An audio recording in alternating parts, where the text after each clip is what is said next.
Keputusan positif yang ditampilkan atlet negara di peringkat antarabangsa membuktikan program pembangunan sukan peringkat institusi pengajian tinggi IPT mempunyai impak malah membuahkan hasil.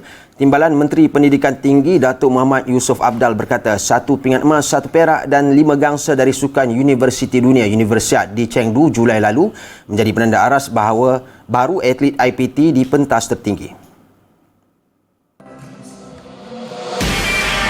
Menurut beliau, kejayaan atlet wushu Tammy Tan Hui Ling menghadiahkan emas pertama di tamasya itu menjadi sejarah penting kontijen negara selepas menanti 38 tahun sejak tamasya pertama di Kobe, Jepun pada 1985. Saya amat bangga kerana kejayaan pingat emas pertama ini seumpamanya kita telah berjaya memenangi pingat emas pertama di Olimpik, kerana sukan universiti dunia ini merupakan sukan Olimpik bertaraf Olimpik kepada atlet yang berada di institusi pendidikan tinggi. Momentum itu perlu diteruskan dengan atlet IPT negara bakal berdepan satu lagi misi besar di Surabaya dan Malang, Indonesia apabila Sukan Universiti ASEAN AUG menyingkap tirai 25 Jun hingga 6 Julai tahun depan.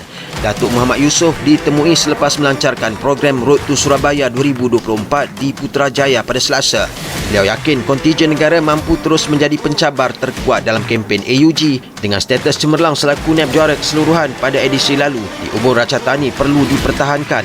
Malaysia dalam kempen di Thailand tahun lalu meraih 49 pingat emas, 83 perak dan 50 gangsa, berada di tempat kedua di belakang tuan rumah Thailand yang muncul sebagai juara keseluruhan.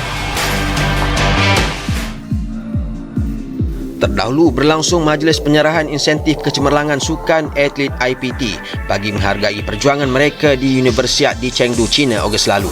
20 atlet negara menerima durian runtuh dengan keseluruhan berjumlah RM35,000 yang dibahagikan mengikut warna pingat.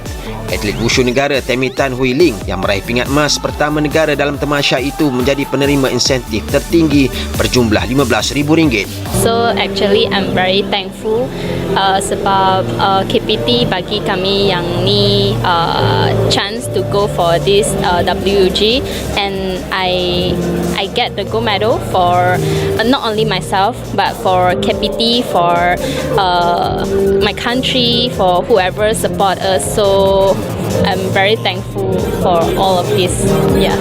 Kita harapkan suntikan insentif ni akan dapat merangsang juga atlet-atlet lain yang belum lagi dapat kejayaan sebagaimana atlet-atlet yang ada pada hari ini.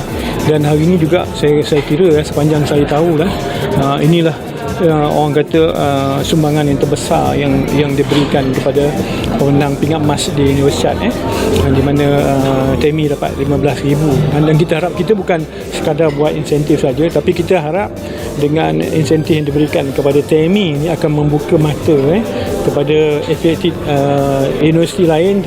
Sementara itu, 2 wakil negara yang berjaya memecahkan rekod kebangsaan turut menerima insentif khas dalam majlis tersebut.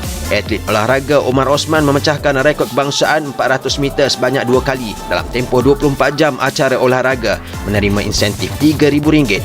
Manakala Brian Leong Zinren menerima RM1,500 selepas meleburkan rekod acara renang 50 meter kuat kupu-kupu.